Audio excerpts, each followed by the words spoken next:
सिद्धि माई वो मैं आयो तोर द्वार में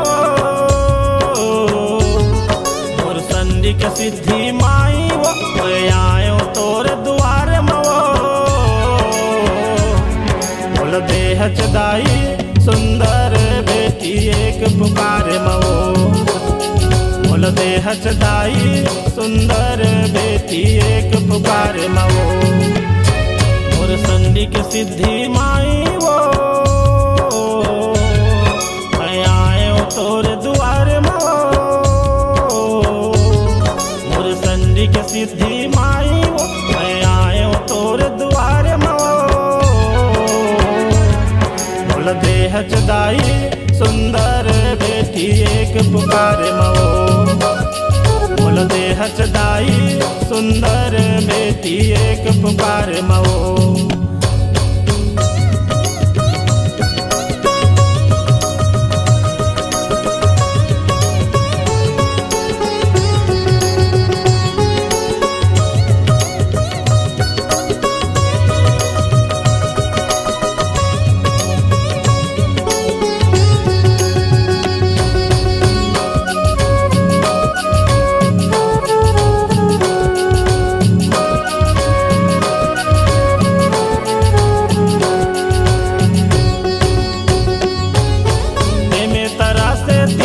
दुरिहा पर थे तोर दुआरी हा बीच में कंतिल टूड़ा उभरा जलपुर फिर संडीहा बीच में कंतिल टूड़ा उभरा जलपुर फिर संडीहा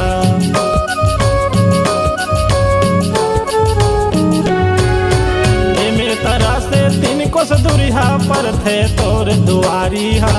बीच में कंतिल ढूंढा उभरा है जलपुर फिर संडीहा बीच में कंतिल ढूंढा उभरा है जलपुर फिर संडीहा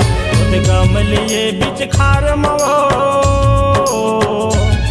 शिवनाथ नदिया के कछार मवो गमलिए बीच खार मवो शिवनाथ नदिया के कछार मवो बोल देह चदाई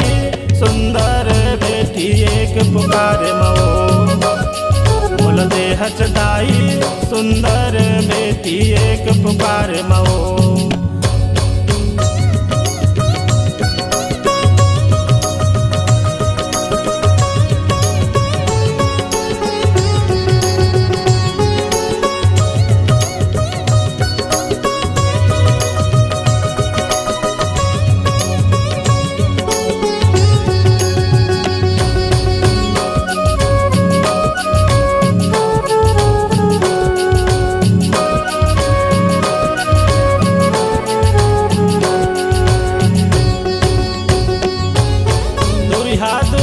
मन खे आथे तोर दर्शन ला पाए बर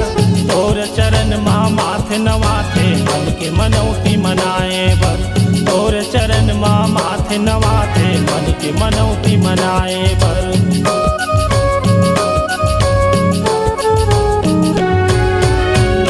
दुरिहक मन खे आथे तोर दर्शन ला पाए बर तोर चरण माँ माथे नवाथे मन के मनौती मनाए बर तोर चरण माँ माथे नवाथे मन के मनौती मनाए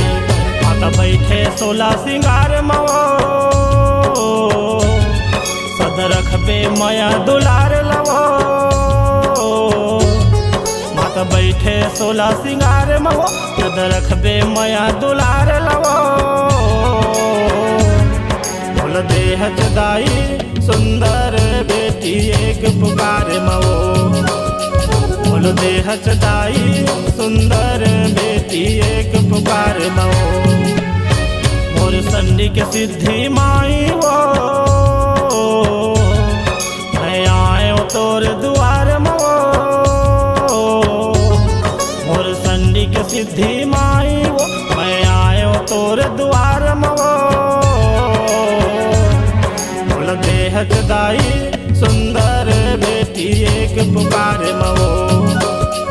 बोल देह दाई सुंदर बेटी एक पुकार मवो